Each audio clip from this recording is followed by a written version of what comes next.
After a year on the road, I thought I'd get tired of traveling. The endless clatter of railways, highways, and everything in between. But as my train pulled into the station at Bellariva, I felt every bit as excited as the first day of my journey. A whole year. It felt like a lifetime. The places I'd seen, the people I'd met, of course, the forgotten. I'm a restorer by trade. Bringing our most beloved possessions back to life is what I love to do. I'd been traveling for months. Bellariva was my chance to take a break. Unfortunately, that would have to wait until after I'd unpacked.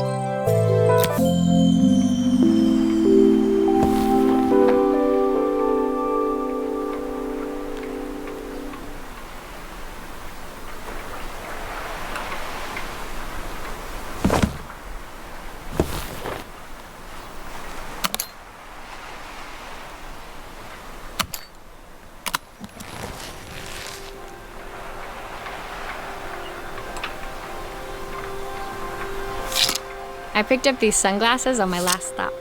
Hopefully I'm cool enough to pull them off. I saw a guitarist wearing these at a show once. Rock and roll repair woman, at your service. The tools of my trade. No hope of restoring things without these. My favorite overalls. These will never go out of style.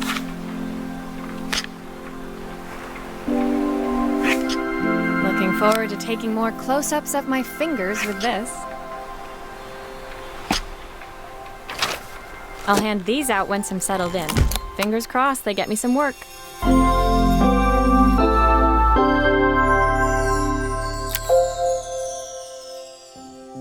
Finally, I'd made it to Bellariva. I'd come for the food festival, taking place in a few days' time. After living off TV, of course, I'd need to earn enough money to pay for it, so I figured I'd head out the next day and find some work. My parents never wanted me to go. They wanted me to stay in their shop and have a simple, stationary life. I knew there was a world out there, beyond the four walls of our antique store, that I had to be a part of. I daydreamed constantly about the weird and wonderful places each of our antiques came from. I loved figuring out My story in Bellariva began with a little girl, and a voice she was longing to hear.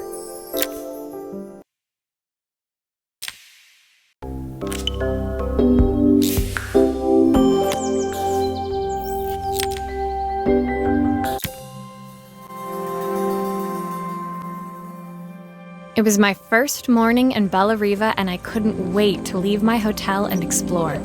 It was a quiet town, its streets and alleyways basking peacefully in the hot morning sun. In the main square, meanwhile, preparations were underway for the festival in a few days' time.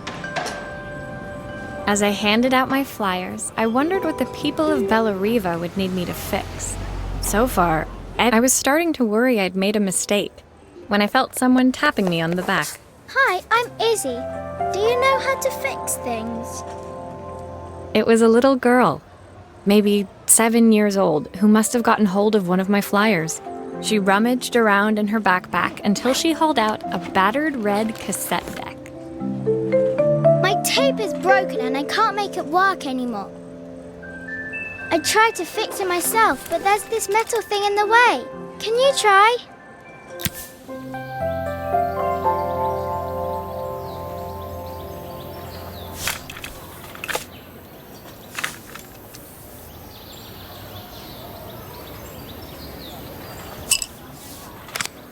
Why did you do that?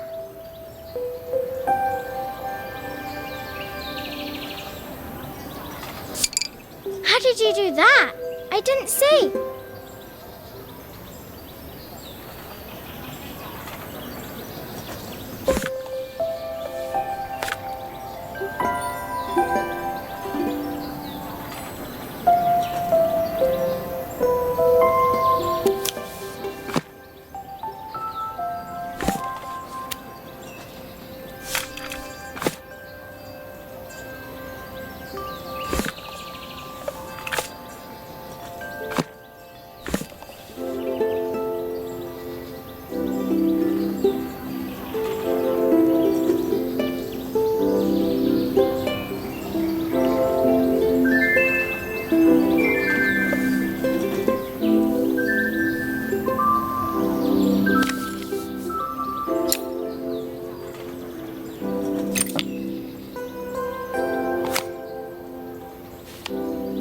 Aha! Those batteries look like they need replacing. Luckily, I have some spares.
Will you dream a dream for me? If I sit by your side and hold you so tight, know that I Looks like there's still a screw will missing. always love you, even though we both know that we must say goodnight. Good night, my darling.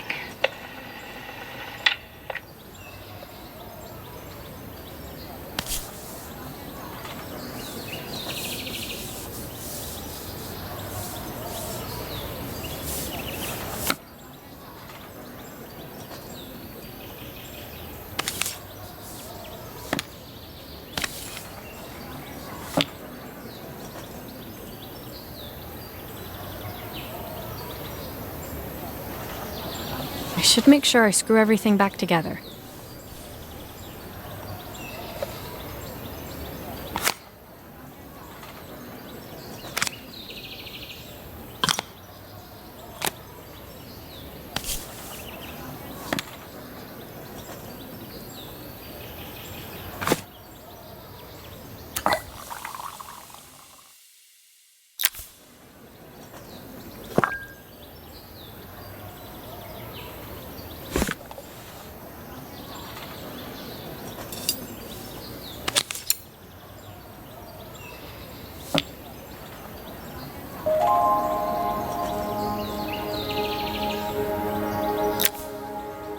When it finished, Izzy picked up the tape deck and tucked it carefully into her backpack. Thanks, Maria. You're the best person at fixing things ever. No problem. Who was that singing? They're very good. It's my mum. She's not here anymore. Izzy trailed off. It was the kind of silence a cassette tape would never be enough to fill. When Izzy's friends called for her, she dug deep into her pockets, looking for something to pay me with. Eventually, she produced a grand total of a stick of gum, 3 mismatched buttons, and a yo-yo. I usually preferred a check, but Izzy looked so serious, I wrote out a full receipt. She seemed like a happy kid, but beneath it all, part of her life had been shattered. A part I wouldn't be able to fix.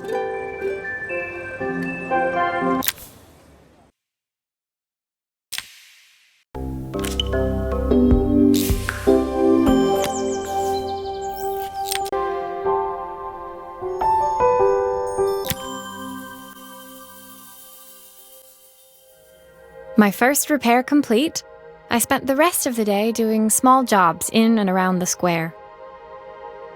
I was exhausted when I got back to my hotel and found a message asking me to make one more visit.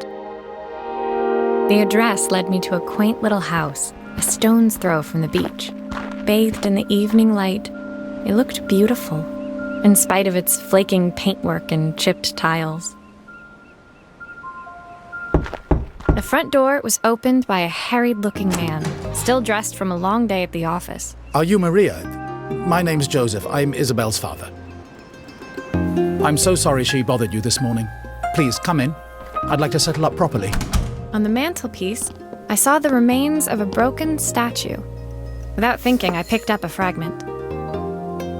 Ah, my father's statue. What's left of it, at least. Yet another way I'd have disappointed him. It survived 100 years in this family. But 5 minutes with Isabel and... Do you think you can salvage it?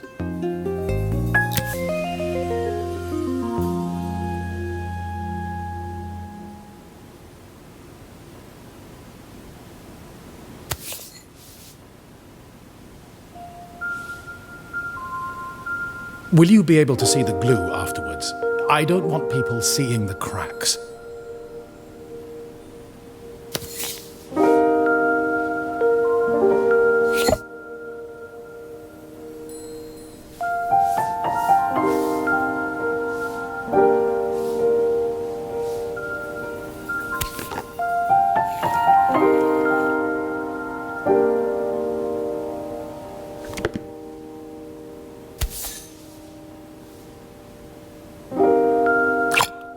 Is this glue really strong enough to hold everything together?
Sometimes I think my daughter should come with a warning label.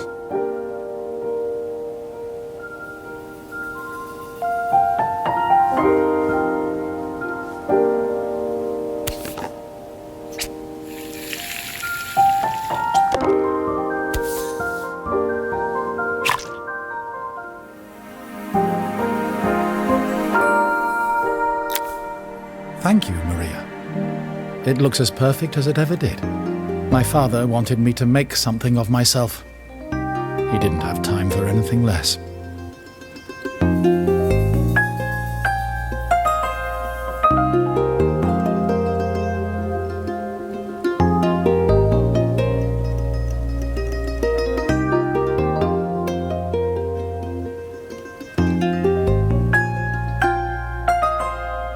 As Joseph put the statue back on the shelf, it nudged against the family portrait stood proudly next to it.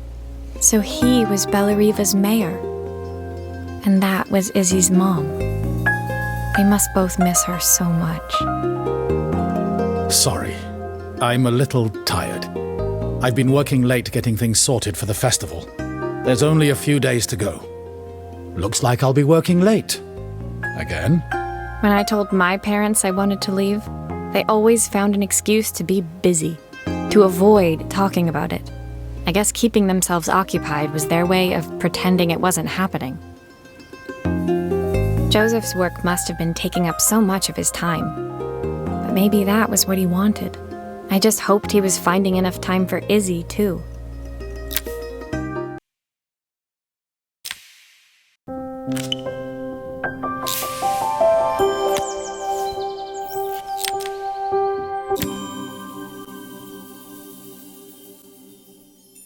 My second day in Bellariva dawned bright and clear, another beautiful sunny morning.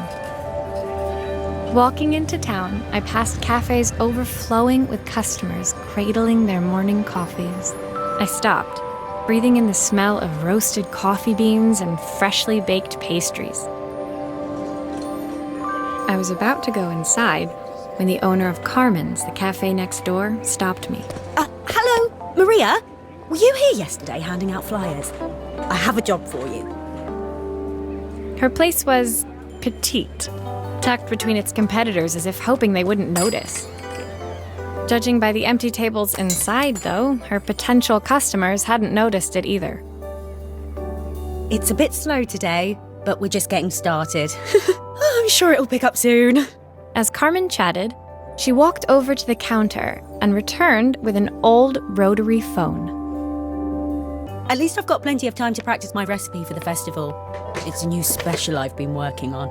I was hoping to call my sister for some, seasoning tips, but it won't connect.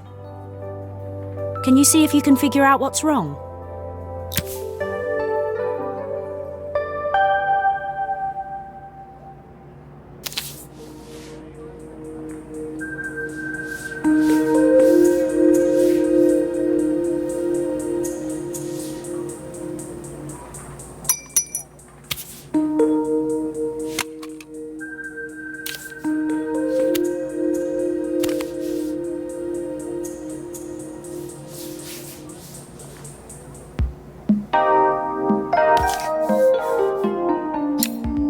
Obviously, we'd normally be much busier than this.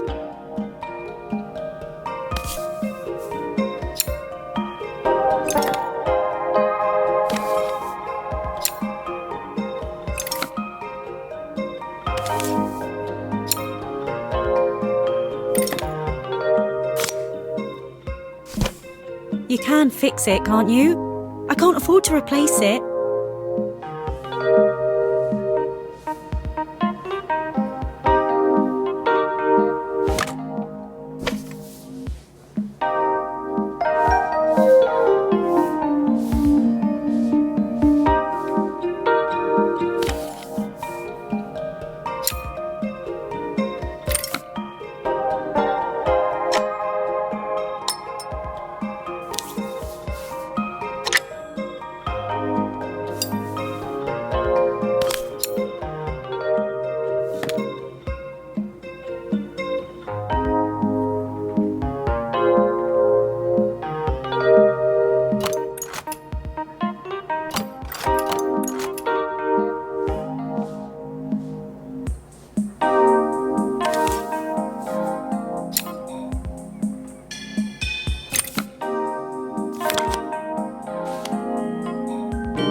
Looks like this new circuit board is all hooked up.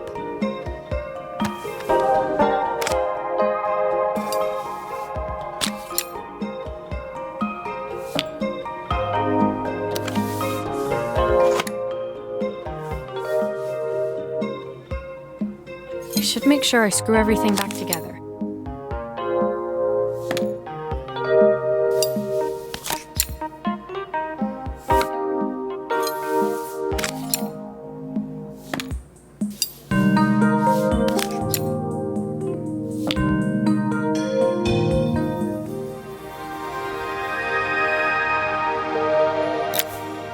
When I handed the phone back to Carmen, she seemed almost reluctant to take it from me.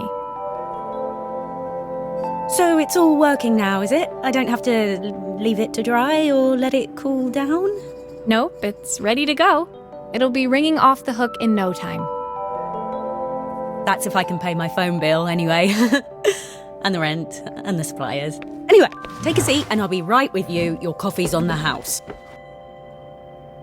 I sat at one of the empty tables, while at the counter, Carmen had started dialing the phone. Hello? How's my favourite sister doing today? As she talked, Carmen became more and more tense. This didn't seem like a call for some cooking advice. I know I still owe you from last time, but I can't afford to take part in the festival if I don't pay. I could almost feel the eye roll at the other end of the line.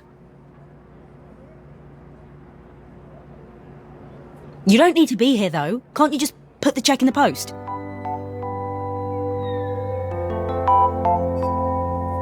When the call ended, Carmen brought me my coffee, her hands trembling. Sorry about that. My sister's decided to fly in for a visit. Oh, God. Actually, I might have another job for you. Can you come by tomorrow?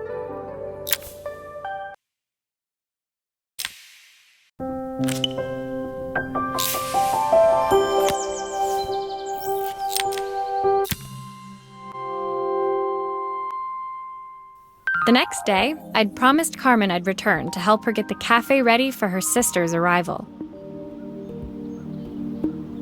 I was about to set out when I received an unexpected call from my hotel's reception desk. Apparently, another guest had asked for me by name. Curious, I took the creaking elevator up to the top floor and made my way to the room number they'd given. I knocked. Are you here about the camera? It's about time. The woman in front of me was immaculate. Not a hair out of place or a crease to be seen. My sister tells me you know how to fix things. I'd usually go to an expert, of course, but in this town... So this was Carmen's sister? The two of them couldn't have been more different. Inside her room, I saw a beautiful reflex camera, any professional photographer's dream. The viewfinder is completely dark. I can't see anything through it at all. I assume you can figure out what's wrong.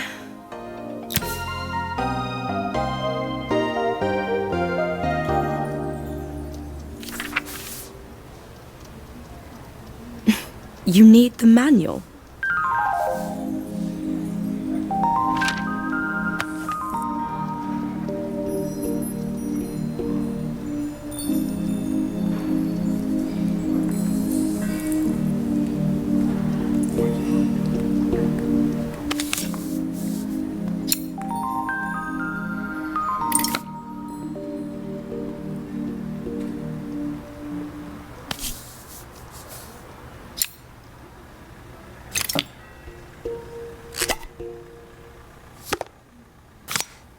I don't suppose you've fixed anything this valuable before.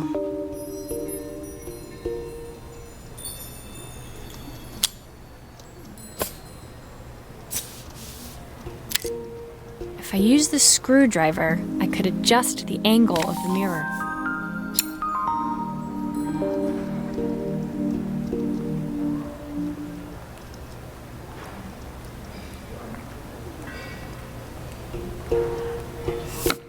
Perfect. Now the viewfinder should be working.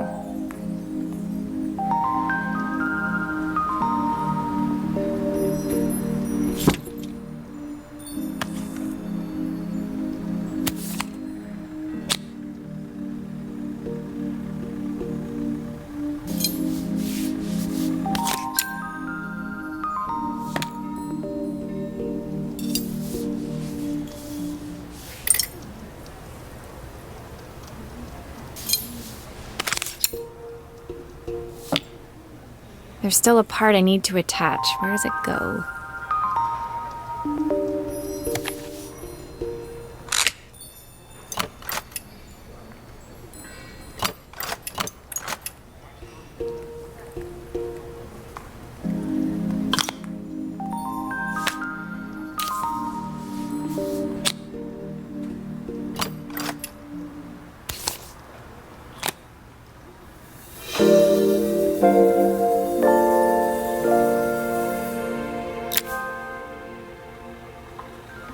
I felt a pang of envy as I handed the camera to Helena.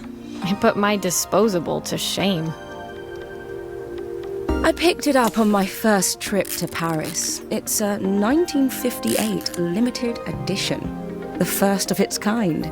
It cost me 3 months' salary, but it was worth it. I had no idea what 3 months' salary meant to Helena, but I was pretty sure it was more than I could afford. It was strange, really, that we were even staying in the same hotel. I'd picked this place because it was cheap and cheerful, but surely she could afford somewhere better? She took some test shots, fiddling with the camera settings until she was absolutely satisfied. This work is immaculate. At least there's one person in this town who knows what they're doing. Sending you to me might be the first thing Carmen's actually gotten right. I wondered why Helena had bothered coming if she thought so little of her sister. I hear nothing from her for weeks, and then when she finally does call me, all she wants is money. If she thinks I'm lending her another penny, she'll have to convince me it's not a total waste of time. That didn't sound good. If Hurricane Helena was about to hit, I hoped Carmen was ready.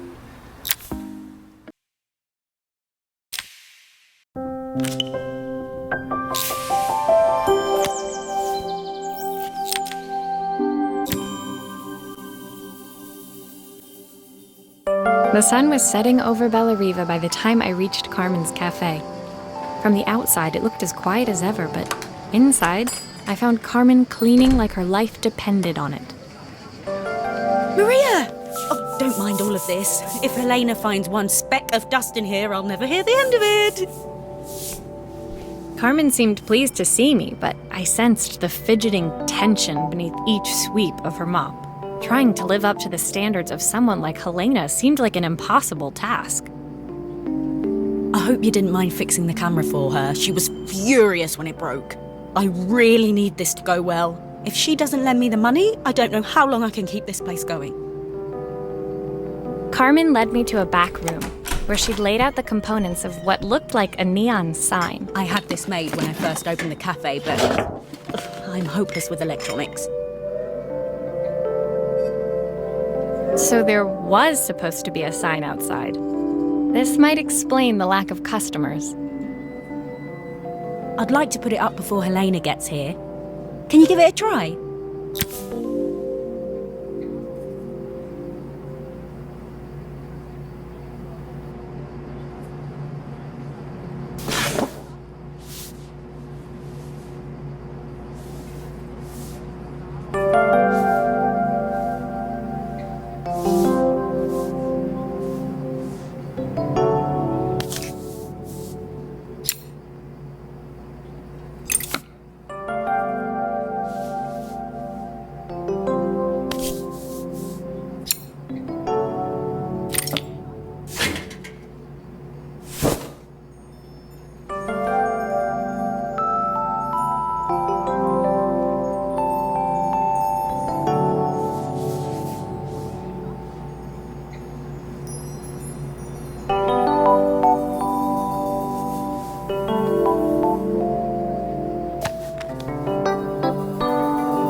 I don't know, it's a bit, flat. Maybe if it flashes, it'll really catch people's eye. Great idea. I think I have a spare part that could do that.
It still needs something else.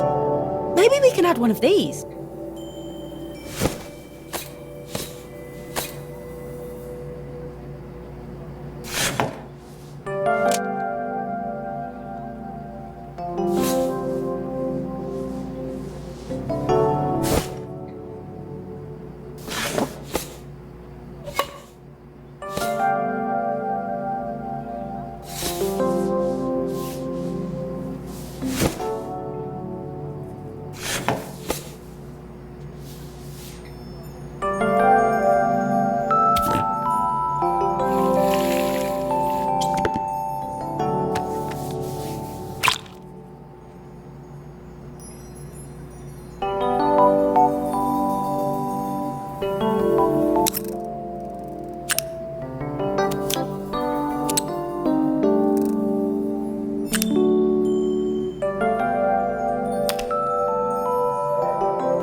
I think the whole thing is supposed to light up.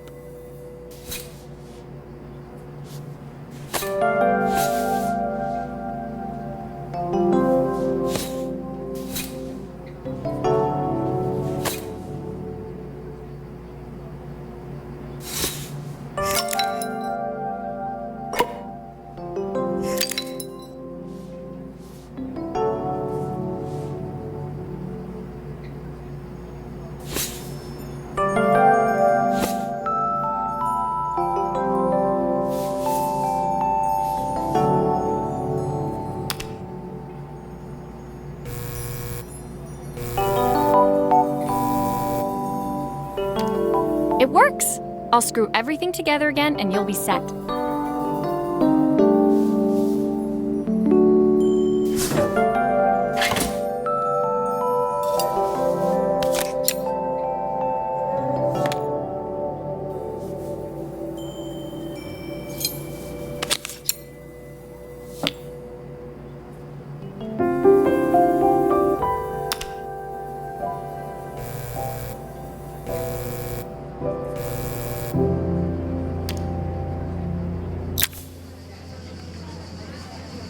The sign fixed? We headed outside and mounted it carefully over the cafe door.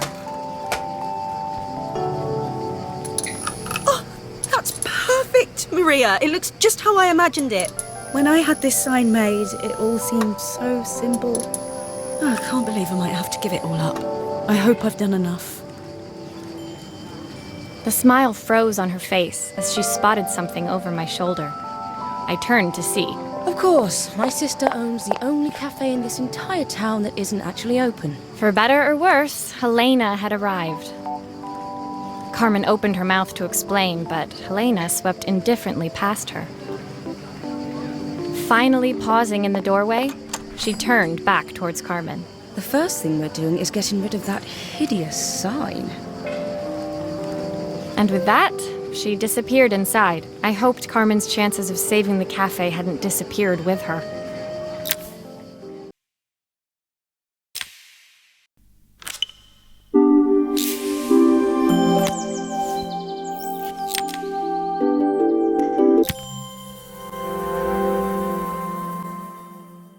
It was the day before the festival, and the whole town was busy getting ready.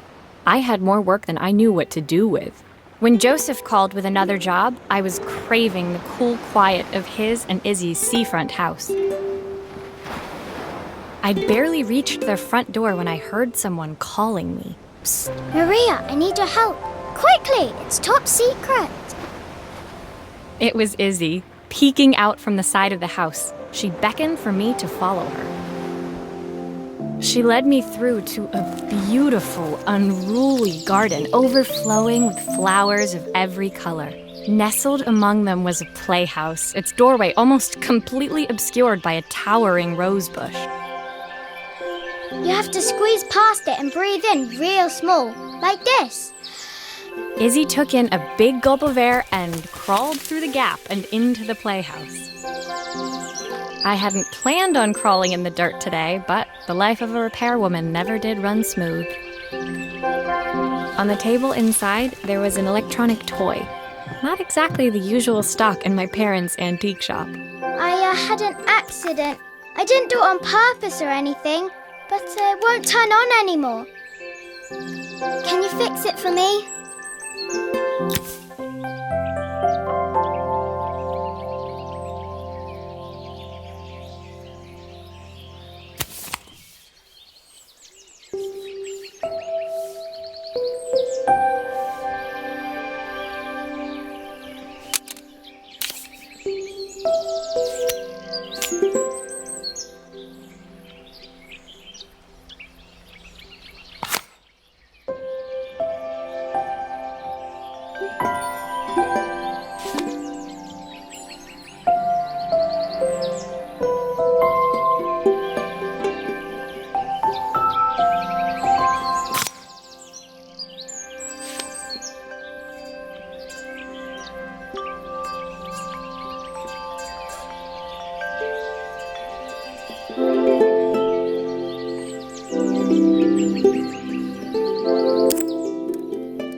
Do grown-ups play games as well?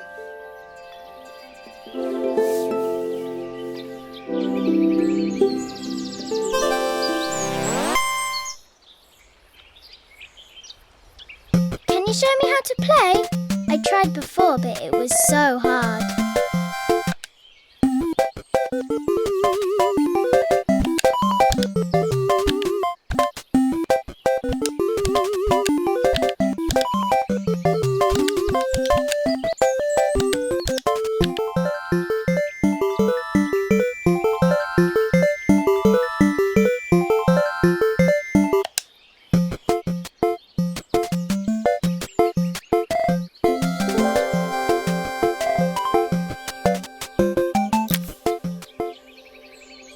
Her toy fixed, I watched Izzy retreat into its screen, taking refuge in a 3-inch world of her own.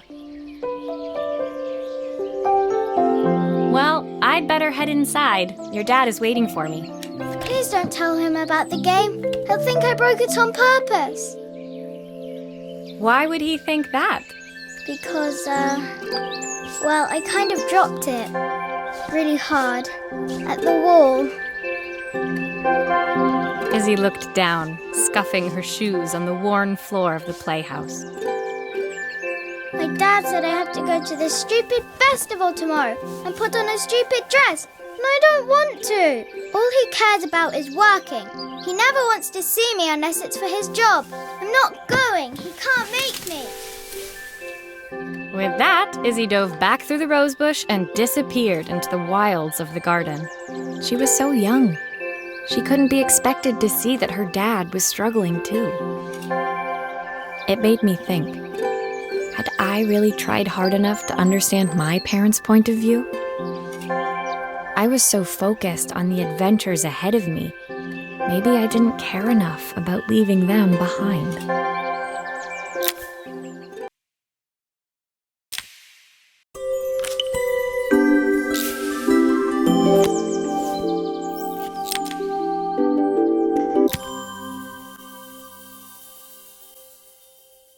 Leaving Izzy hiding in the garden, I walked around to the front of the house and rang the doorbell.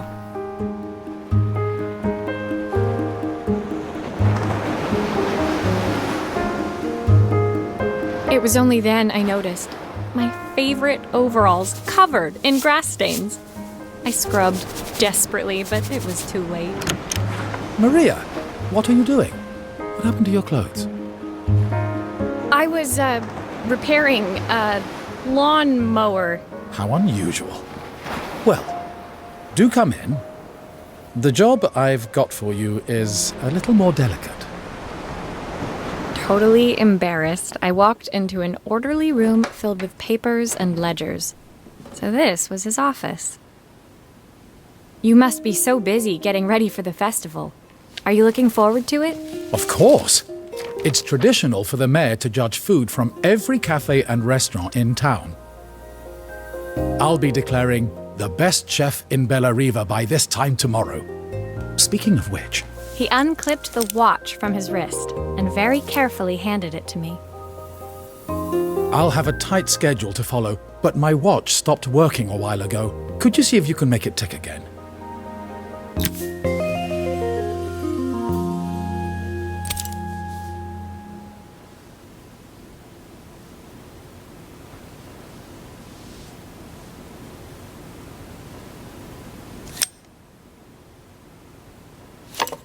Are you sure it will all fit back together?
The main plate has completely cracked. I'll need to replace it.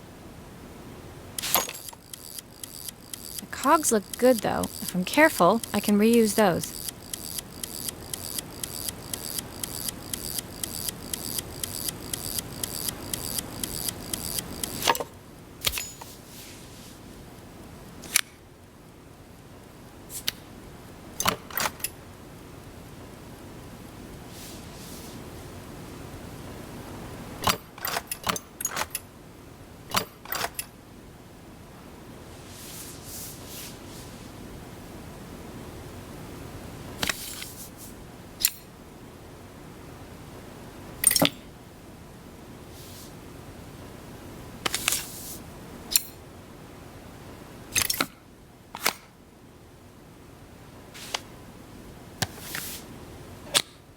I've not gone a day without this watch since my wife gave it to me.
Looks like something is still missing.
Looks like something is still missing.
There's still a part I need to attach. Where does it go?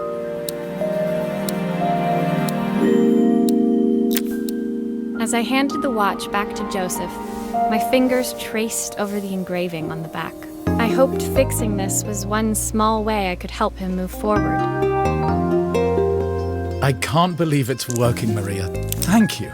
My wife was a brilliant woman. Feeling this ticking on my wrist, it makes me feel like she's still here. Watches measure minutes and hours like they're infinite. I didn't know we had so little time. Even with Isabel, I barely see her. And when I do, she acts like she hates me. Just then, the phone rang. Even when he was at home, his work was never done. Sorry, Maria. I have to take this. I'll see you at the festival tomorrow. As I left, I turned and saw him pacing the floor of his office, his watch glinting in the afternoon sun. I hoped its quiet ticking would at least bring him some peace during the busy days to come.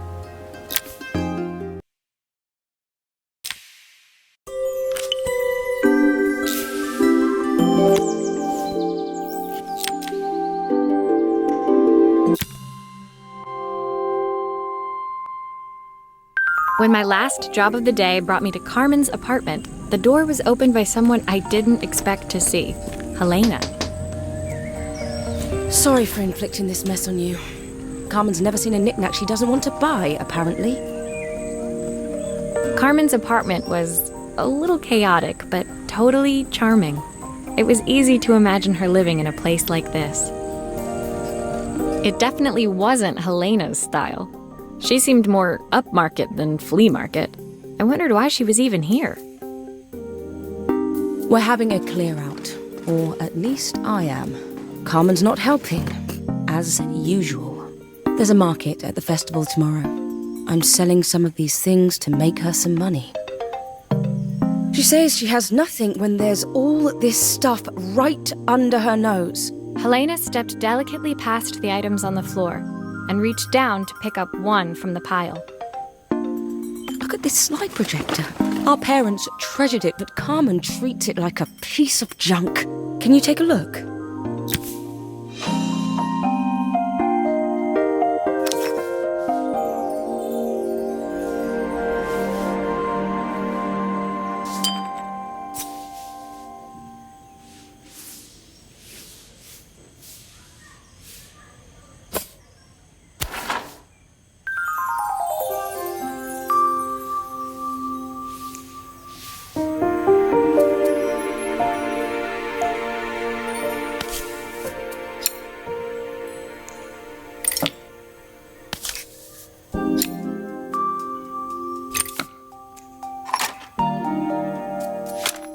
Oh, typical. Carmen's even managed to get a slide stuck in here.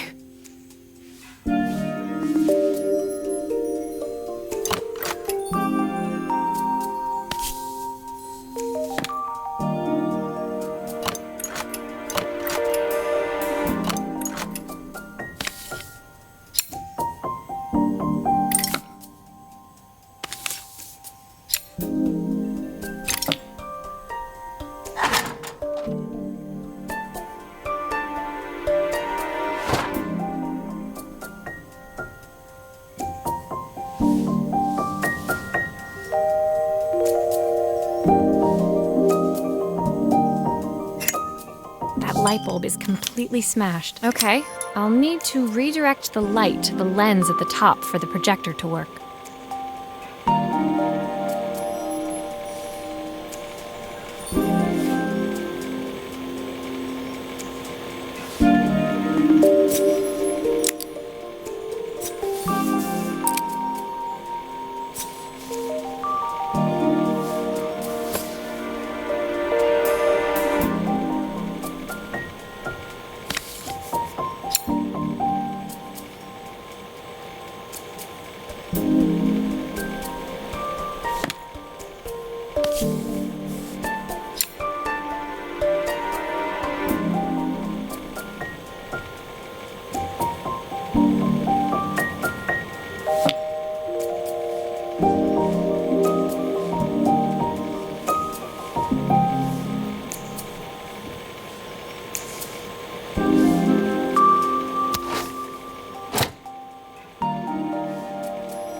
There's still a part I need to attach. Where does it go?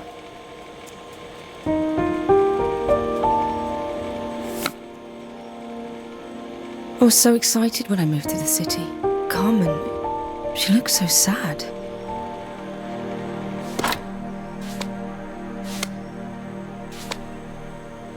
Here's the clicker you'll need to attach. God knows how Carmen broke that as well.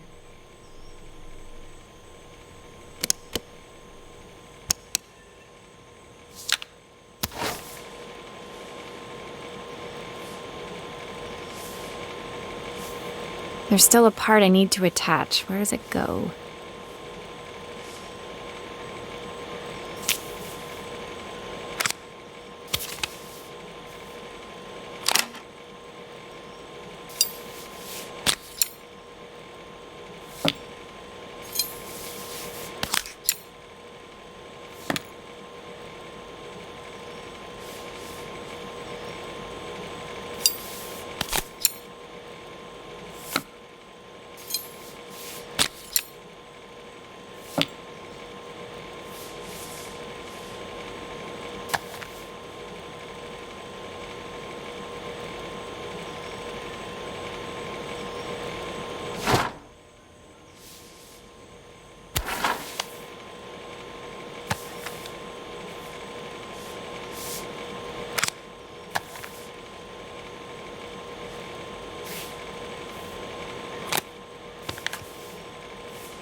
When we were younger, Carmen was always following me around.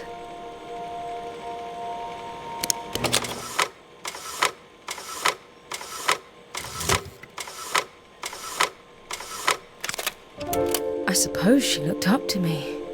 A cool older sister.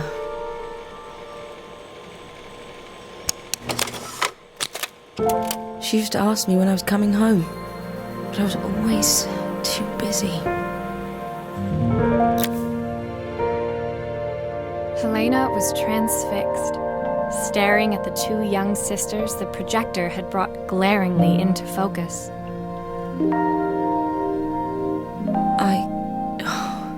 I never meant to let her down. But you haven't, have you? You came all this way just to help with the cafe, plus the money. That's the problem. There is no money. I lost my job a few months ago. My savings are almost gone. I have nothing. Carmen thinks I'll throw my checkbook at her bad decisions and make them okay. But I can't. Not this time. You know, the funny thing is, I came here wanting to tell her the truth. But she's so infuriating. How can I ask her for help when all she cares about is herself? Helena fell silent, shrinking under the gaze of her younger self, projected onto the wall. We drifted so far apart when I moved away. It felt like the only thing keeping us together was my bank balance. I know I have to tell her the truth. It isn't fair. But I already lost everything else. What if I lose her too?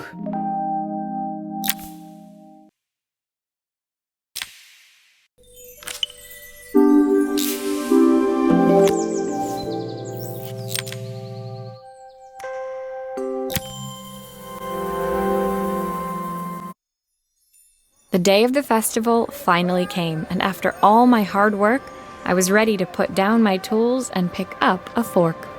The smell as I entered the main square was incredible. Each stall was selling food even more delicious than the last. The competition would start any minute. Most stall holders were waiting anxiously for the mayor to pay them a visit. All of them, that was, except Carmen, who was still frantically chopping vegetables and stirring pots. Maria! Thank God you're here. Can I ask you the world's biggest favour? Helena was supposed to help me run the stall today, but she never turned up. Probably too ashamed to show her face. I can't believe she lied to me. Carmen was stirring so furiously she was in danger of tipping the pot over altogether. The mayor will be here any minute for the judging, but I'm almost out of my special. She wasn't really going to ask me, was she? Not on my day off. I have a stove ready to build and everything. Can you set it up and make me a spare batch?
It all fits. Now to light the gas.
I think that pot is really boiling now. Smells great, if I say so myself. Here are the ingredients that Carmen's given me. What to add first?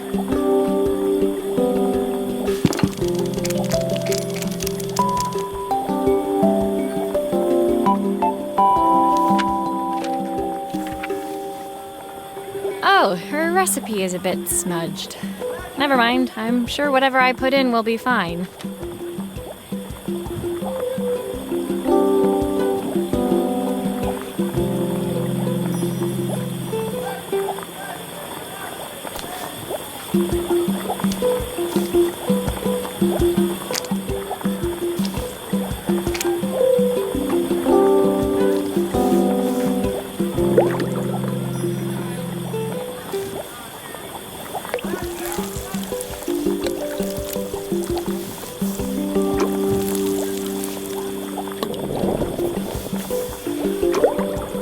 Looks good. I'll scoop a spoonful when I'm ready to serve.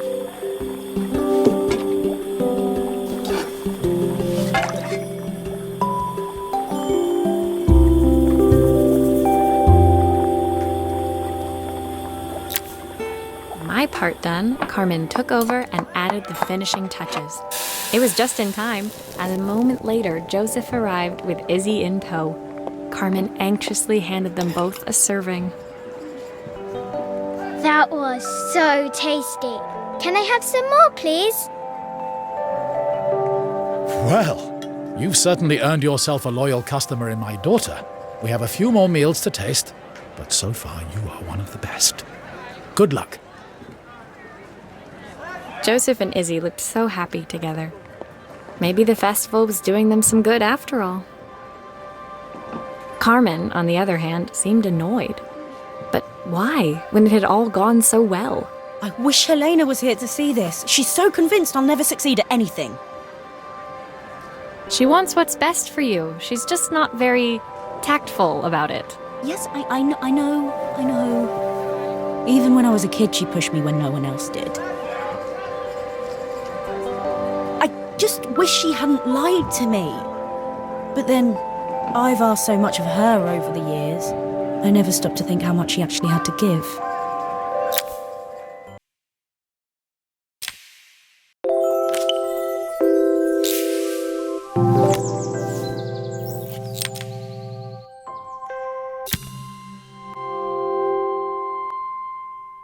The festival finished. I only had one day left before I had to catch my train and leave Bella Riva behind. I couldn't go without saying goodbye to Carmen, so that evening I made my way to the cafe. It was unrecognizable. She'd done it. Best food in Bella Riva. Half the town was outside waiting to see what the fuss was about. Maria! My favorite sous chef. Come on through. It was Carmen, acting every inch the successful cafe owner she deserved to be. Even Helena was there, serving the coffees. This was the last place I expected to see her after yesterday's drama. Carmen led me through to a balcony upstairs, where she brought out an old record player. I found out where Helena was on the day of the festival. She was selling her camera to clear the cafe's debts. But then she didn't have much left for herself. So, I've asked her to come and stay with me for a while. We have a lot of catching up to do. I wanted to give her this, to cheer her up. We listened to it all the time when we were kids. Do you think it has one last tune in it?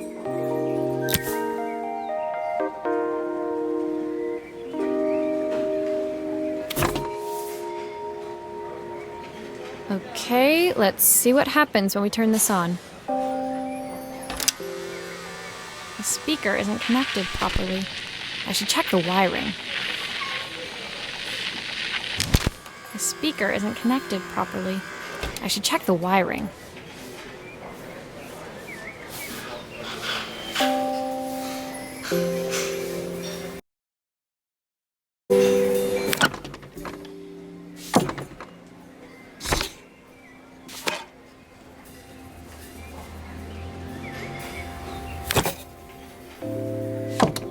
Here's the problem. This wiring isn't connected properly.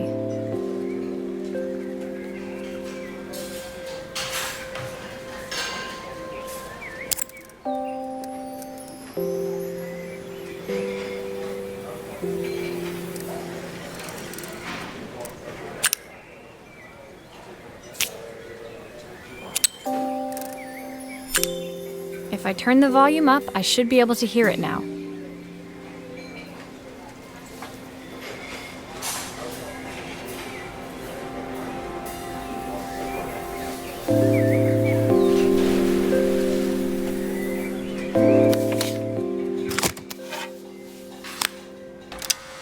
The speaker isn't connected properly.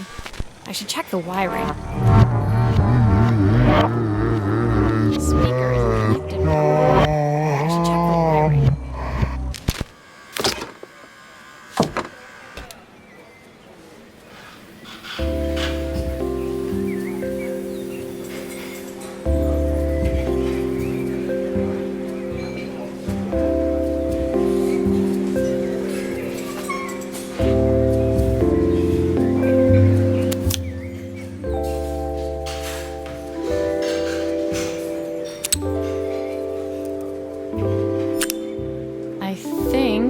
That should do it. This record should play beautifully.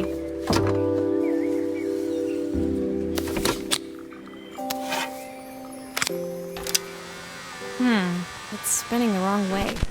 How can I get it to play in the right direction? Must be to do it. Let's see if one of these spares can't turn things around.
Well, it's playing in the right direction. I should check its turning at the correct speed. The sweetest words I've ever heard. What will remain of the smiles? The ones that stole my heart that day.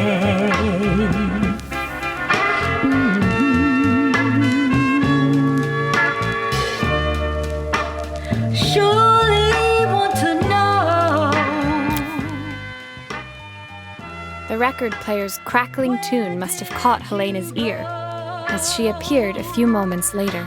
Is that my old record player? I can't believe you've kept it all these years, Carmen. Leaning over the music, they looked just like the young sisters the slide projector had preserved all these years, inseparable once again. Carmen told me about your camera. That was a really generous thing to do. I loved that camera, but I love my sister more. Now it's her time to be the person she wants to be. I'm going to stay here with her for a while. Make up for lost time. Carmen and Helena's relationship wasn't suddenly going to be perfect, but they were both prepared to try. And to think, it had all started because of a call Carmen made about some seasoning tips. I guess in the end, maybe it wasn't so hard to just pick up the phone and dial. I hadn't spoken to my own parents in a year. I wanted to hear their voices more than anything. But the silence between us was so cavernous. I didn't know how I'd ever find the words to bridge it.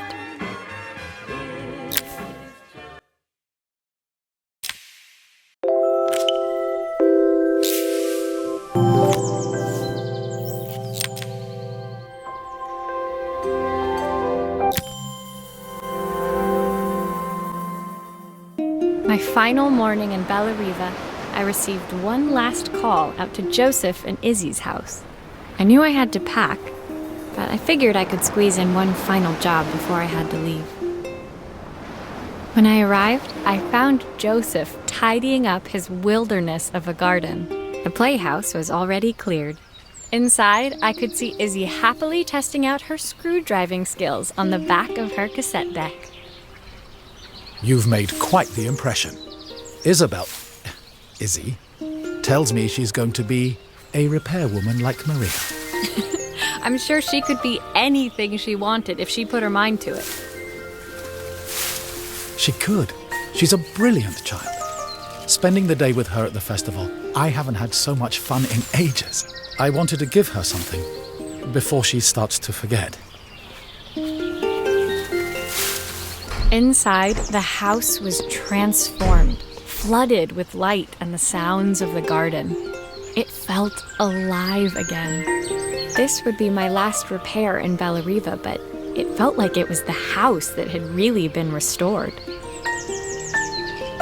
It's a music box. It used to play beautifully, but now when I wind it up, nothing happens. I'd love for Izzy to hear it sing again. Can you help?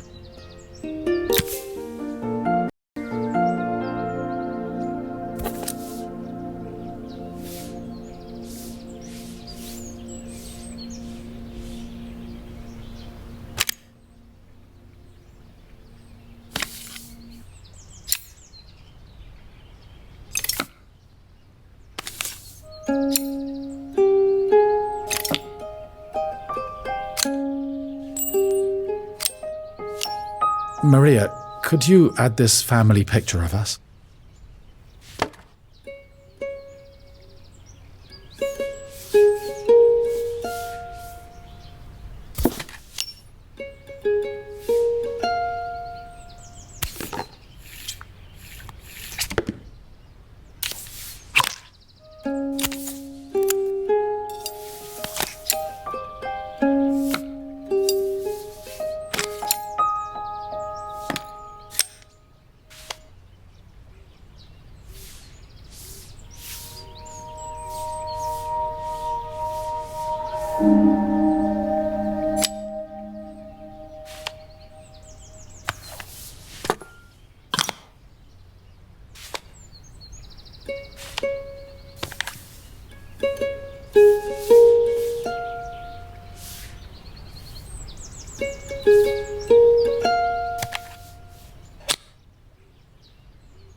This mechanism is completely broken. I'll need to take it all apart before I can fix it.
Perfect. The mechanism is good as new.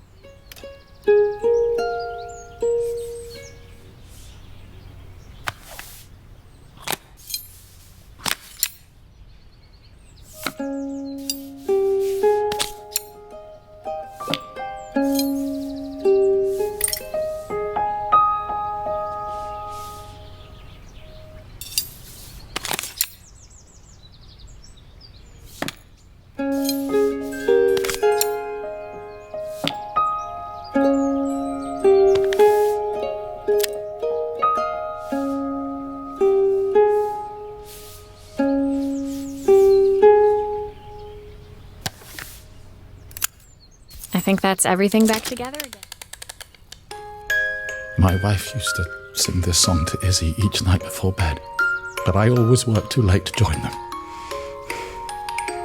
Will you dream a dream for me if I sit by your side and hold you so tight? Know that I will always love you, even though we both know that we must say goodnight. I've missed so much already. I want to be the father my wife wanted me to be. I've ended up so much like my own father, working all the time. Izzy needs me more than that, especially now it's just the two of us. My daughter comes first. Well, until she gets bored of her stuffy old dad anyway. I'll never ever get bored of you, Dad. Izzy came running into the room where Joseph scooped her up and onto his shoulders. She gazed at the music box, her eyes shining. I'd never seen her look so happy. Thank you, Maria, for everything. The things you fixed for me. I'm so glad to have them back. Joseph was a good father, and I could tell he was determined to be an even better one. When it came down to it, that was all any of us wanted. A second chance to make something right. My time in Bellariva was almost over, but before I left, I knew there was something of my own I needed to fix.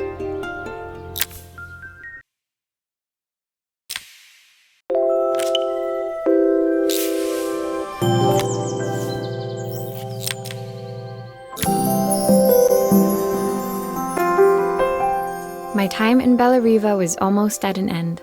Another chapter finished in a story whose ending I hadn't felt ready to write. The people I'd met, the items I'd restored, they'd taught me so much about what was really important. Pulling out my suitcase from beneath the bed, I remembered the day I stole it from my parents' shop, the day I left.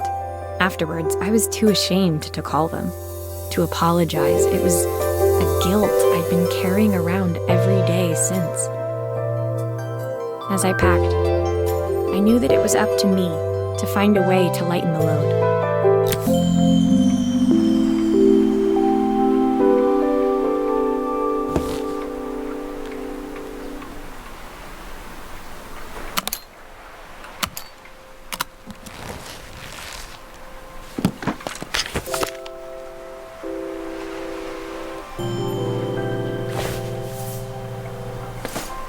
Helena gave me these designer shirts. Not sure I'll pull them off as well as she does.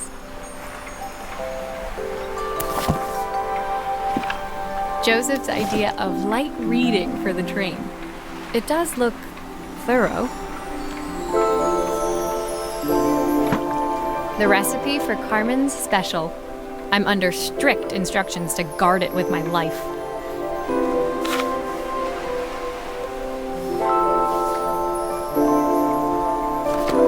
My parents would love Bellariva. Maybe I can convince them to make the trip.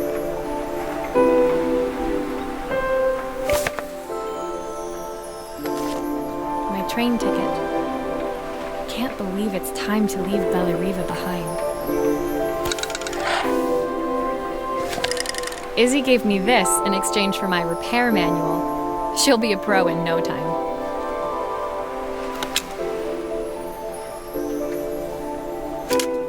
Soundtrack to my travels. I'll be listening to this on the journey.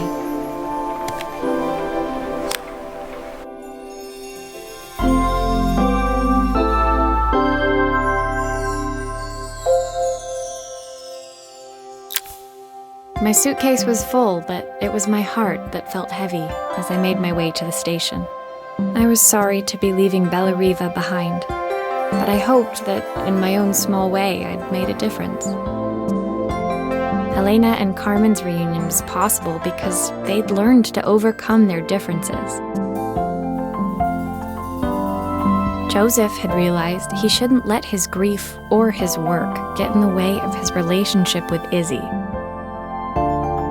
They'd each learned to see things from someone else's perspective. Maybe it was time I saw things through my parents' eyes.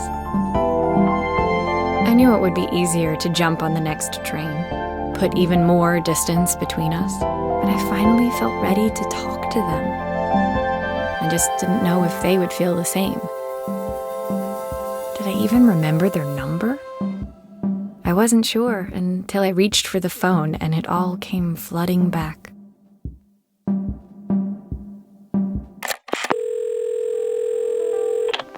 Mom?